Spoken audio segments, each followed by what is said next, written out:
மதுரை மாநாட்டில் வாண்டாக வந்து வலையில் சிக்கிய தமிழக வெற்றிக் கழகத்தின் தலைவர் விஜய்.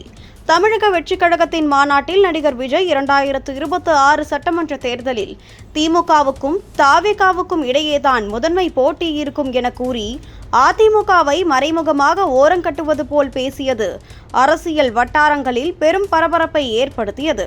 அவர் திமுக மற்றும் பாஜகவை கடுமையாக விமர்சித்த போது அதிமுகவின் முன்னாள் தலைவர்களை புகழ்ந்து அவர்களது ஆட்சியை மேற்கோள் காட்டியதாக கூறப்பட்டாலும் அதிமுகவை தற்போதைய அரசியல் களத்தில் முக்கிய எதிரியாக கருதாதது போல் அவரது பேச்சு அமைந்தது.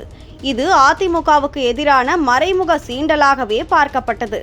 இதற்கு பதிலடியாக அதிமுக பொதுச் செயலாளர் எடப்பாடி பழனிசாமி தவேகாவின் பேச்சு தொண்டர்களை உற்சாகப்படுத்துவதற்காக மட்டுமே அமைந்ததாகவும், உண்மையான அரசியல் களத்தில் அதிமுகவுக்கும் திமுகவுக்கும் இடையேதான் போட்டி இருக்கும் எனவும் திட்டவட்டமாக கூறினார்.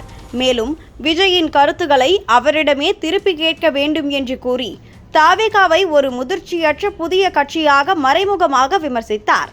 இந்த பரஸ்பர கருத்து மோதலில் விஜயின் பேச்சு அரசியல் புதியவராக அவரது ஆரம்ப முயற்சியாகவும் தவேகாவை முன்னிலைப்படுத்தும் உக்தியாகவும் இருந்தாலும் அது அதிமுகவின் அனுபவம் மிக்க அரசியல் கட்டமைப்பை தமிழகத்தில் ஆழமாக வேரூன்றிய அதன் தொண்டர்கள் பலத்தையும் எதிர்கொள்ள முடியாது என்பதை எடப்பாடியின் பதிலடி தெளிவுபடுத்துகிறது.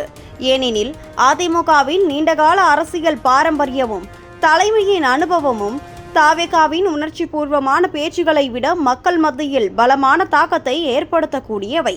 எனவே விஜயின் அரசியல் பயணம் இன்னும் பல சவால்களை எதிர்கொள்ள வேண்டியிருக்கிறது.